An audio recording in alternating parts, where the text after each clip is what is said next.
যার ৯ হয় না তার ৯০ও হয় না। সিরিয়াতে ৪৫ দিনের মধ্যে বিচার কার্য সম্পন্ন করেছে।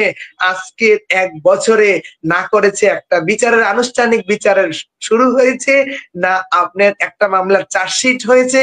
তাহলে বলেন আমরা কি বলবো না বিচার কর হারামজাদা, না হয় মানচিত্র খাবো? পদক্ষেপ নাই। আসিফ ভাইকে মেসেজ দিয়েছি, সিন করেছে, রিপ্লাই আসে না। ওনারা এখন তো ভিভিআইপি হয়ে গেছে।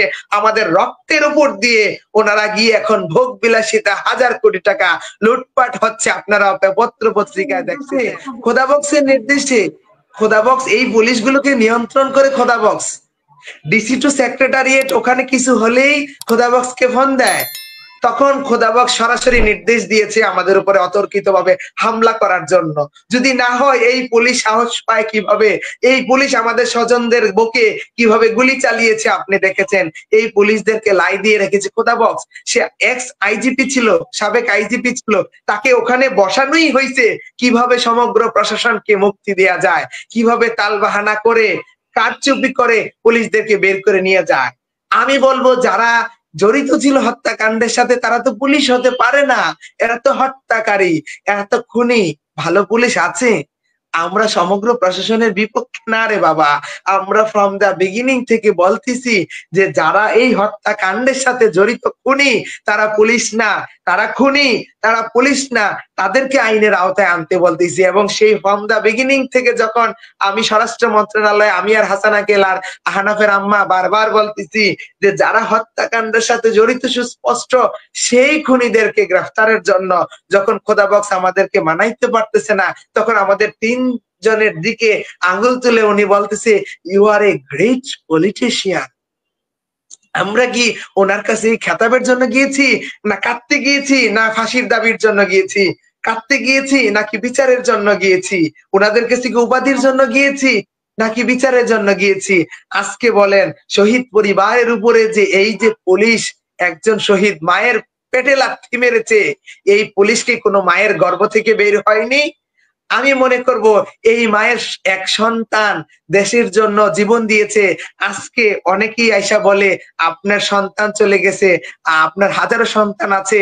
আমি বলতে চাই দেশবাসীকে যে এই মায়ের সন্তান দেশের জন্য একটা গোটা জীর্ণ জাতিকে এবং কি এই দেশকে শোষণ শাসন যে একটা আপনার স্বৈরাচার মুক্ত করার জন্য এই মায়ের সন্তান জীবন দিয়ে গেছে।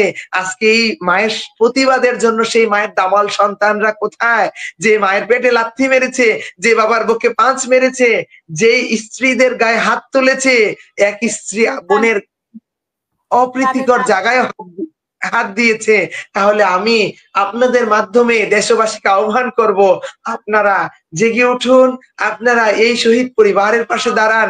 ১ বছরও বিচার হয়নি, যার ৯ হয় না তার ৯০ও হয় না। সিরিয়াতে ৪৫ দিনের মধ্যে বিচার কার্য সম্পন্ন করেছে। আজকে ১ বছরে না করেছে একটা বিচারের আনুষ্ঠানিক বিচারের শুরু হয়েছে, না আপনার একটা মামলার চার্জশিট হয়েছে।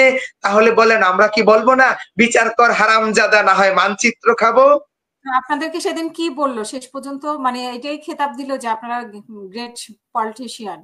এরপরে আপনাদের উপর যে আঘাত আসলো, আপনারা কি মানে কাউকে জানান নাই যে যারা জুলাই যোদ্ধা? আমাদের উপরে আঘাত এসেছে, আমি সার্জিস ভাইকে জানাইছি, মেসেজ দিয়েছি, নাহিদ ভাইকে জানাইছি। কারণ আমাদের তো আন্দোলনের স্টেক হোল্ডার বলে ওনারা দাবি করে, এবং ওনাদের ডাকে আমাদের ভাইয়েরা গিয়ে জীবন দিয়েছে।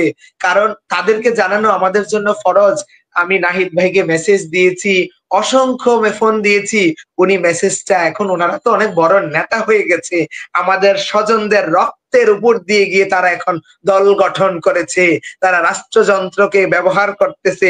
তারা যখন আমাদেরকে ডেকে নামাইছে তখন তো তারা বলে নাই আসো আমরা তোমাদের রক্তের বিনিময়ে, জীবনের বিনিময়ে আমরা দল গঠন করব, আমরা রাষ্ট্র ক্ষমতায় যাব, এসব বলে তো আমাদের নামায়নি।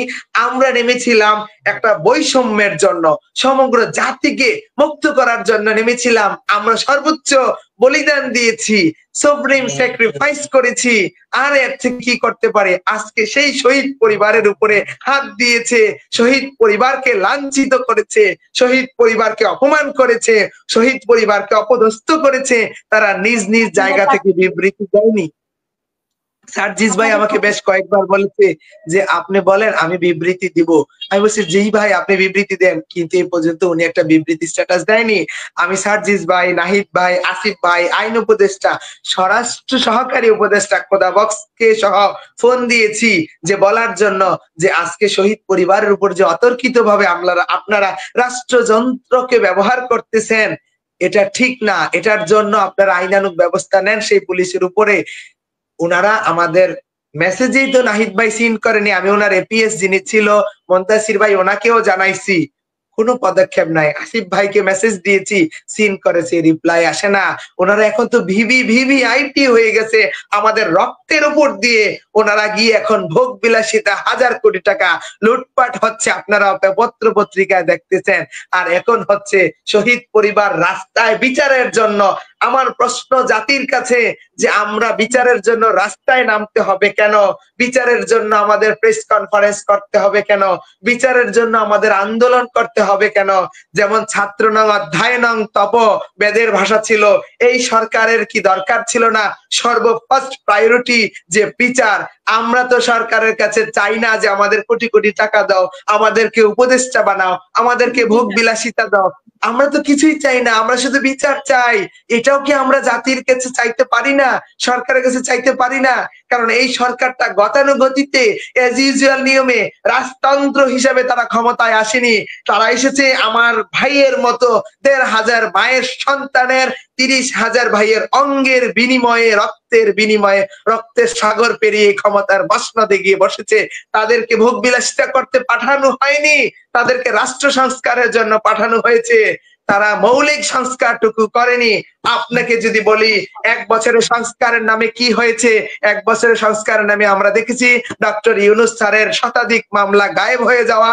১ বছরের সংস্কারের নামে দেখেছি ডক্টর ইউনূস স্যারের ৬৫০ কোটি টাকার ঋণ মওকুফ করে দেওয়া, যেই আপনার ট্যাক্স ছিল। ১ বছরের সংস্কারের নামে দেখেছি ডক্টর ইউনূস স্যারের আগামী ১০ বছরের ট্যাক্স মওকুফ হয়ে যাওয়া। ১ বছরে আমরা জাতি সংস্কারের নামে দেখেছি উনি ওনার গ্রামীণ ইউনিভার্সিটি পাওয়া। ১ বছরের সংস্কারের নামে দেখেছি ওনার ম্যান পাওয়ারের লাইসেন্স পাওয়া। ১ বছরের সংস্কারের নামে দেখেছি ওনার নেপোটিজম করে ওনার আত্মীয় স্বজনদেরকে গুরুত্বপূর্ণ দেওয়া, ওনার বোনকে স্বাস্থ্যমন্ত্রী বানানো, ওনার আপন স্টুডেন্টকে উনি বানাইছে মৎস্য উপদেষ্টা, ওনার এক কলিগকে বানাইছে সমাজ কল্যাণ উপদেষ্টা। খালি ওনারাই ১৬ আনা বুঝে নিচ্ছে। আমি বলতেছি বাবারা, হাতে দড়ি পায়ে পড়ি, তোমরা ১৬ আনা না ৩২ আনা বুঝে নাও, কিন্তু জাতিকে একটা ন্যূনতম যে বিচার আমরা চাই, এই বিচারটা তো আমাদের দিবা। জি, অনেক ধন্যবাদ।